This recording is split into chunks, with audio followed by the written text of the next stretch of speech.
because I always been a fighter, always been a soldier, always been a struggler. Can't nothing stop me but death itself. You know what I mean? So as far as what I have to say to other people, I don't really want to come off like I got the answer, I'm finna teach y'all. It's not like that. I don't got the answers. But just from where I'm sitting at, I can see the only reason I ever came out and said, when I said I was living the thug life, believe me, it was all real. You know, and as sure as thug life is tattooed across my stomach, it will always be a part of me.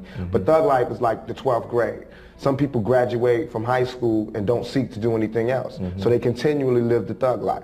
Some people want to go to college. High school is thug life. You know, you graduate from 12th grade and you can live your whole life with a high school diploma, but you're always going to be missing something. That's where I felt like I was. Thug life was always going to be real to me, and it still is real to me, because as long as the factors that make thug life are there, thug life will be there. But I also felt like I wanted to go to college, not college in a school or university, but college in life. I wanted to move up. So I wanted to do something different. I wanted to expand. I wanted to grow. And that's what this was all about, by saying, you know, no more of that. I want some more of this. I want y'all to see this. You didn't like that? Well, you definitely ain't going to like this. So what I would tell, you know, anybody who would listen to me is that, you know, you got to start peeping game.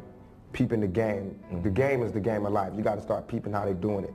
And if you see it, you can see the little signs that says that the guns are turning away from, you know, Europe and Russia and Iran and Iraq, and they're turning to us.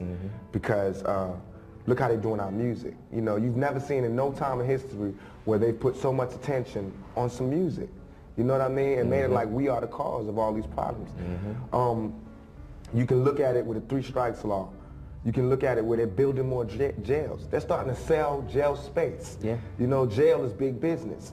Believe me, I'm in jail. I see the big business. They charge you for your telephone calls. They charge you for disciplinary problems. Jail is big business. You know, you can feed a whole town off one jail. This jail is in the middle of a town that feeds everybody. Everybody works here. This is the main income. So if there was no criminals, nobody would work. You know what I mean? So if we don't start peeping that, we're in trouble. Also, I know when I was young, the way they describe jail is like, you know, blah, blah, blah. I couldn't wait to get to jail. Straight up. I mean, I was scared and everything, but what, I couldn't 3 hugs in the cart? Or no question. It was just that's where you get the game. That's where you got more soldiers at that build you. But now that I'm here, this is not the spot. I know everybody go to jail, come out and say, this ain't the spot. This is not the spot. You got somebody that tells you when you can get up, when you can shower, when you can do this, when you can do that. You know, they can speak to you any way they want to, and you got to accept it. You can die here, you know what I mean? Just yesterday, a dude was murdered. He wasn't in here on no murder beef. This dude was in here on a drug beef. You know, he's gone. He's dead in jail. You know what I mean? By another prisoner who had life. He had nothing to lose. You know what I mean? So when you start looking at it like that, you'll start seeing that it just don't weigh out to be in our favor. So we need to start figuring out another way. Now, if we do want to live the thug life and the gangster life and all of that, okay. So stop being cowards and let's have a revolution. But we don't want to do that. Dudes just want to live a character. They want to be cartoons. But if they really wanted to do something, they was that tough, all right, let's start our own country. Let's start a revolution. Let's get out of here. Let's do something. But they don't want to do that. They want to pimp our communities and portray this image that they know we all can't survive and make it. And that's what I saw. Even though I was surviving in the thug life, everybody that was trying to be like me was going to jail. And then finally I went to jail. And even though I wasn't getting shot up, they was all getting shot up. Then I got shot up. And I started seeing, damn, you know, it is my fault. It's not my fault where I made it happen, but it's my fault because I'm smarter than that. Now, if I was dumb and I was ignorant is bliss. Ignorance is bliss. Now, if I was dumb, it'd be cool. It wouldn't be my fault. But it's my fault because I'm smarter than that. I do have another way I can say this. It doesn't mean that I don't feel that way no more. It just means that let me be as smart as them or smarter. Honestly, in the black communities and Hispanic communities, youth and gang violence. I think, I'm going to get a lot of flack for it. I think gangs can be positive. It just has to be organized. And it has to steer away from being self-destructive to being self-productive. I think this country was built on gangs. You know, I think this country still is run on gangs. Republicans, Democrats, the police department, the FBI, the CIA, those are gangs. You know what I mean? The correctional officers. I had a correctional officer tell me straight up, we the biggest gang in New York State. This whole country is built on gangs. We just have to not be so self-destructive about it. Organize, you know. But the violence. The violence, but it's violence in America. What did the USA just do flying to Bosnia? We ain't got no business over there. You know what I mean? It's the same thing. How can they tell us not to have gang? You know what gang violence is? Mostly, and the people don't want you to hear this. Somebody shoots your family member. So of course you retaliate. You know what I mean? Same thing the US does, except nobody even shot their family members. You know, they see somebody bomb a school and all these people get killed, so the United States feel like, oh, that's messed up, we gotta go show them who's the real killers. That's the same mentality these gangsters get. You know what I mean? So until they stop that mentality, we won't stop. Or they won't stop. Because they watch this country to see what they do. America is the biggest gang in the world. You know what I mean? Look at how they didn't agree with Cuba. So what was the cut them off? That's what we do in the street. We block things off. I want to say stop the violence. I want to say the violence ain't good. And why can't you say that then? Because that's not realistic. I know it's not good. If anybody speak up against violence, it'll be the brother that got shot 5 times. I got shot twice in my head, all up in. Trust me, violence ain't cool. And they know violence ain't cool. Ain't nobody out there with a gun saying it's cool to be shooting people. It's just, you know, it's certain situations where there is no way out. But there are situations where we can find a way out. But until we find that way out, we can't say not to live this lifestyle. Now, too, we as black men, Puerto Ricans, whatever, so we stand up and start taking control of our communities. We can't get mad at anybody who stands up to do anything. You know what I mean? So I believe that it's the community that needs to do something about it. I do believe that there's a piece of liability on the drug dealers and the gangsters and the gangs and all of that, but these are not scholars. You know what I mean? We pay taxes. We pay taxes. This government is not doing anything to stop it. When the people in LA, after the rebellion, when we stopped and there was a truce, nothing happened. Did we get any jobs? No. Did we get any relief? No. But every time there's a flood, an earthquake, or a thunderstorm, America will give mad millions to somebody because their house broke down. They don't care if we stop the violence or not. They don't care about gang violence. You know what I mean? Every time that Bosnia gets shot up, any place gets shot up, they send them a whole bunch of millions in food and packages from Somalia, everywhere. Everybody getting food but us. So we don't want the gang violence to stop. So they can't ask me to tell them to stop the violence, because I can't tell nobody who's hungry what to do unless I'm ready to feed them. Then I'll tell them what to do. How can gangs be positive in the community? Regulate our community. If you got somebody dealing drugs in the community, make them pay for the community center. Make them have hours that they can work on that block. You know what I mean? And if they don't want to listen, then you turn against them. Be security in your own neighborhood. You know what I mean? If we so strong as gangs and as hustlers and as G's and as thugs or whatever, it should be no rapes, there should be no violence, there should be no gunshots in our community unless we the ones sparking it, unless we doing that to somebody that's trying to infiltrate or break down our community.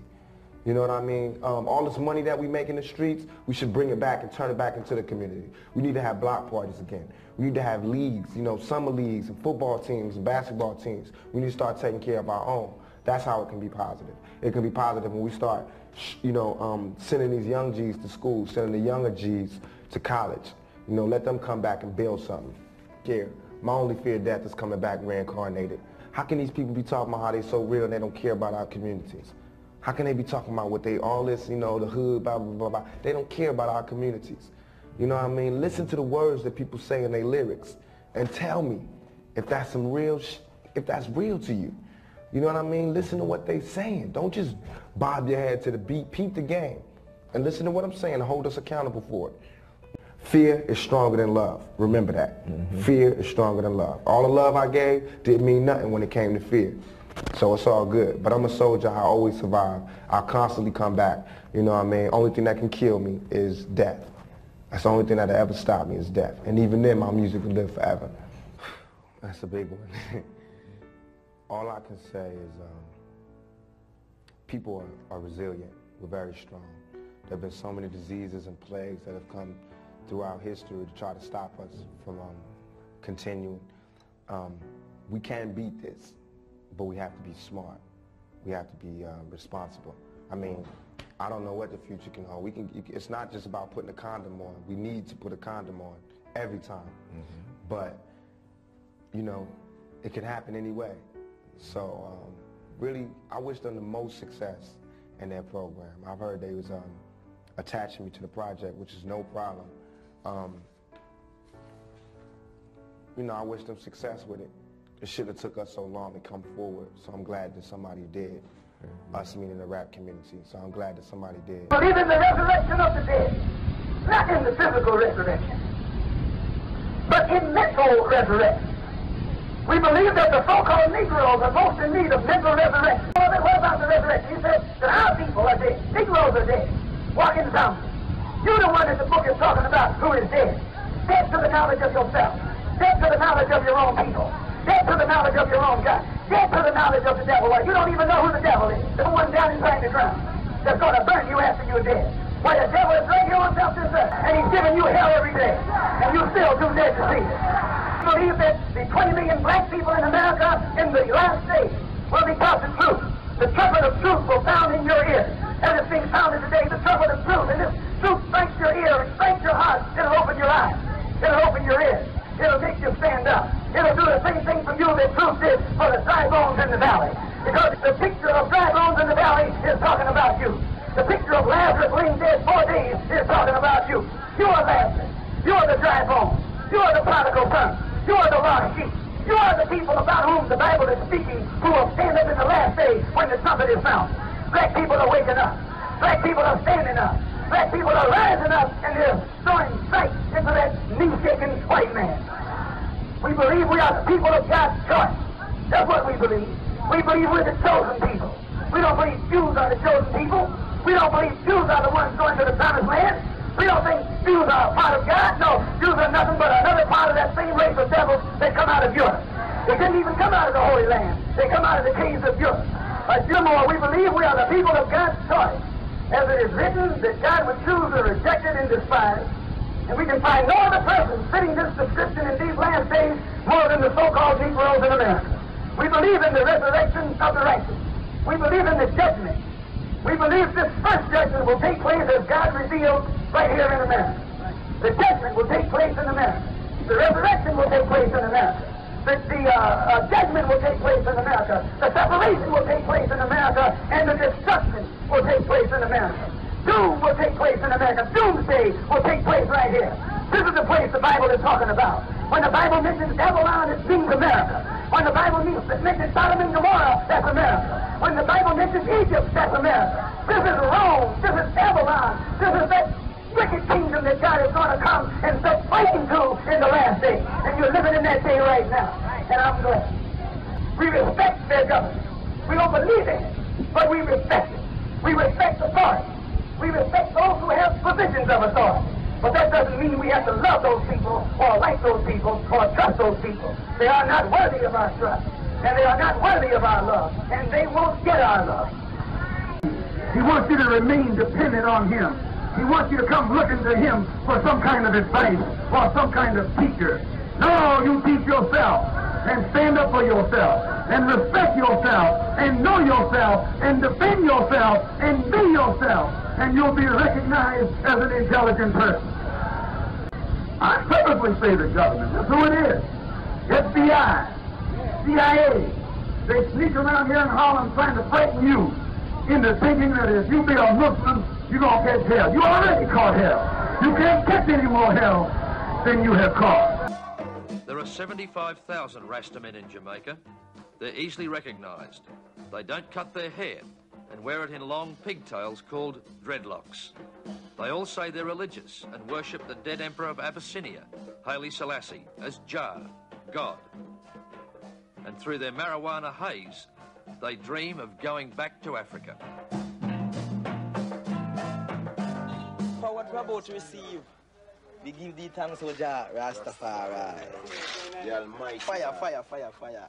Marijuana is illegal in Jamaica, but the Rastas say they smoke it because the Bible tells them to. The book of Revelation says to partake of the herb. Another reason reggae is rebel music. Bob Marley himself. Bob, how important is the ganja to a Rastaman? Ganja is a bird. This is herb. Herb. Does it matter to you that it's still against the law here in Jamaica? Every law is illegal. Every law is illegal. Every government upon the face of this earth today is illegal. Not one of them is legal. Since independence in 1962, Jamaica has been plagued by vicious urban crime. Only a few years back in the mid-70s, what seemed to be mindless killing was so widespread, police gave up keeping a record of the number of people being murdered. By 1974, street violence and shootings were so rampant that the Manly government felt obliged to introduce some very tough anti-gun laws. And any Jamaican found with a firearm in his possession wound up at this place, what became known as the notorious gun court. And it's a pretty awesome-looking deterrent. And even today, some 5 years later, there are still about 120 men inside that place. Do you think any of the Rastas have been involved in the killings in Jamaica over the years, or that's somebody else? Rasta is involved in progress, in making understanding, like preaching traditional culture to the people. Rasta no killers. You have to do good before you can be a Rasta. You have to do good. If he's baddie, then you're bad. If he's goody, then you're good. What would I have to do to be a Rastafari? Well, the first thing you have to be born again. Born again? Yeah. Would I have to be black? Do you have a choice? If you No, have a choice, you better be black if you have a choice. But if you don't have a choice, come as what God sent you, right? Bob, is the message of Rastafari that you should go back to Africa? Yes, and that the earth must rule by Africa. Forward. One government. Forward, not back, forward. Yeah? Go forward to Africa, Yes. not back. Do you think that will ever happen? Do you really believe that will happen? Yeah. Even if the ganja-smoking Mali, ripped out of his head most of the day, seems hard to take seriously, there are Jamaicans like journalist Colin Campbell who don't write him off. In terms of the words which comes out of Bob Marley's music, in his lyrics, I think he's most definitely a leader. He is a leader in terms of the voice of the ghetto. 90% of Jamaicans are black, and 90% of Jamaicans are poor, and they're the same people. This is the only place these kids have got to play, on the street. They live in this area. It's called Trenchtown. It's in the western suburbs of Kingston, the capital. And somebody once quaintly called this area a human garbage tip. Well, being here and seeing how the people live, it's certainly easy to see why Trenchtown doesn't make it onto the travel brochure. Local police told us it was dangerous and wouldn't guarantee our safety. We took a chance, and were lucky. We met these men, former Trenchtown gunmen, street fighters who wanted us to film the filth they live in. What about the kids? They get it pretty tough too. The most important thing is the kids. Because all they do is play on the streets. Yeah. So just look at the kids, right? Most of these kids here don't have no home for themselves right now. They don't have homes. They're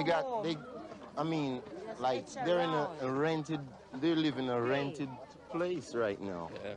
Jamaican poverty is violent poverty. And the dirt poor in Trenchtown often have nothing to do but fight, usually among themselves. You notice all the buildings here are burnt out and... Yeah. What, there used to be buildings here? Yeah. Caused to a fighting. Yeah? What, bad fighting? We have a fire burn for about a week, don't we? People get killed? Yeah, a lot of people get killed. Dead too. Yeah? How many people get killed when you're fighting? Well, I'd put it at estimate about 700 and something people die. In about 6 years? Yeah, in the politics. What were they fighting for? Well, nobody know what the fight was about. I really don't know. No, we just... It was politics. Why did it stop? Well, it was a peace. A peace truce? Yeah. Yeah, the two sides call a peace treaty and reason it out, and we had some music going on for about 3 months, and we get ourselves together. The music's pretty important. Yeah, in a feel like that, reggae music. Reggae music's pretty important. Yeah, but you're saying that the reggae music helps you to come to a peace truce? Yeah. Well, I tell you, roughly about 5-6 years, I never went down there. And now? Yeah, if I want. I wouldn't go down there anyway. You made a lot of money out of your music? Money. I mean, how much is a lot of money to you? Yeah, that's a good question. Have you made, say, millions of dollars? No. Are you a rich man? When you mean rich, what you mean? You have a lot of possessions? A lot of money in the bank? Position make you rich? I don't have that type of richness. My richness is life, forever. They fall out with each other. They fall out with the people across the border who they have ongoing arguments with. Their poverty leaves them vulnerable to just empty time, nothing to do. You can really have a bunch of men sitting down all day long with absolutely nothing to do, no work to go to, no money to earn, nothing to give to their mothers or their children to look after their situation, and not expect them to turn violent. And so by now, people are actually killing each other over a death that was, you know, last year and the year before and the year before. And the original reasons, if you ask the children in Craigtown right now, what's the PNP, what's the JLP, what is it all about? They don't know. They don't know and they don't care. What they know is that they're not going to get nothing to eat tonight when they go home. And the man down the street with a big gun, he has a nice car and a TV. And that's what they're seeing. Those kids have no clue. One and two locals, Charlie and Ray, believe the fighting continues because the politicians have washed their hands of them. They think there's 5, yeah? Minister don't provide no work for it. If not recommend here, sir. I don't know what's really going on. On when election day, you may have seen pass through here, sir. So on election day, you might come through here, yeah? And if not pass through here, sir, like if they pass through some community and sit down and play them, you know, and drink him liquor and laugh. You see, if him not come here, so come do that. Not care if I want to vote. Well, what would happen if someone from the Jamaican Labour Party tried to come in the JLP? What would happen? Nothing.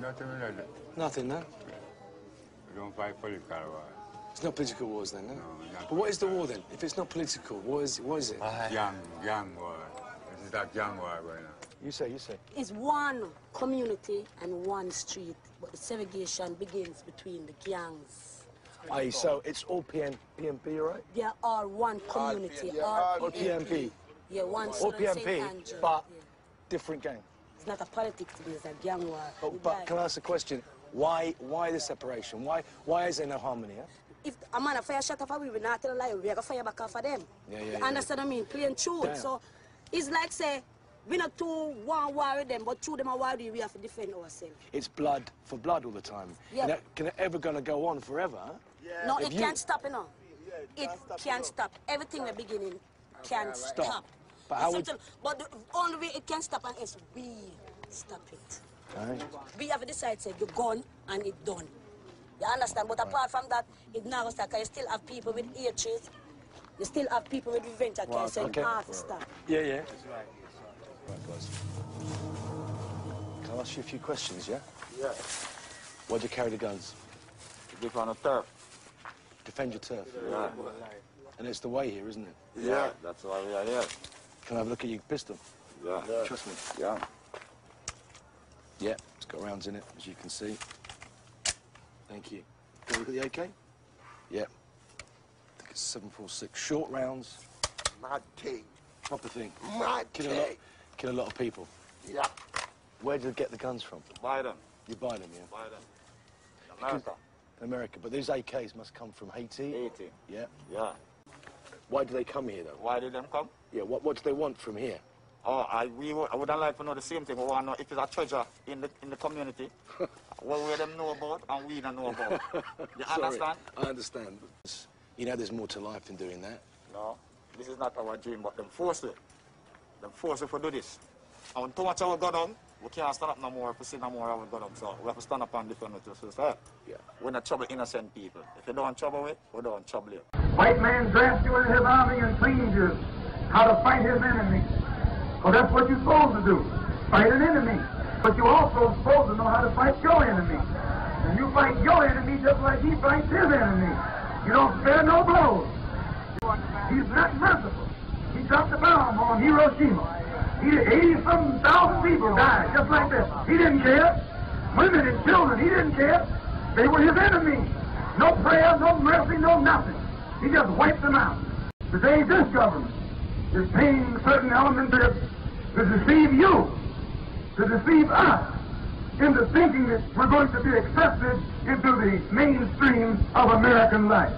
You'll never be accepted into the mainstream of American life. You will never get equality in America from the white man. You will never get justice in America from the white man.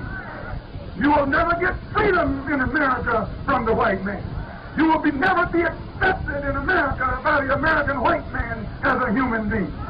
The government is deceiving you with false promises, so you won't want to return to your own land and your own people.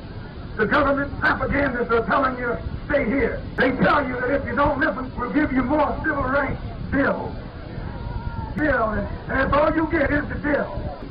The present administration is only using civil rights as a political football to gain more legislation and power for itself. And our people are being used as pawns, political pawns in the game of power politics by political hypocrites. You can't please the white man. You out there at the downstate Brooklyn Medical Center trying to integrate and they put you in jail. You can't please him. If you want to get away from you, he condemns you. If you try and cuddle up to him, he condemns you. If you lay down and play on the sidewalk and say, walk on to Mr. White folks, he's still not satisfied. He says, roll over on the other side, nigga. Get over on your back. You just can't please him. You can't satisfy him. Well, you're out of your mind trying to make love to a white man. You're trying to call yourself appealing to his moral conscience. He has no moral conscience. Moral, no conscience. Much less moral conscience. Now, don't waste your time. So the propaganda of the American government is skillfully designed to make our people think they don't want us. The government. This is government propaganda. This is government skullduggery. Yes, I'm telling you what it is. You don't have nothing put in the paper today that's not government control. Propaganda, they believe in propaganda. Psychological warfare for the mind of man, for your mind, for your body, for your soul, for your allegiance. Propaganda warfare. Propaganda is constantly being put upon you by the newspapers, by the television, by the magazines, by comic books, by everything designed to brainwash you into thinking that if you stay here, someday you'll have it made. Now, you'll never have it made in this country.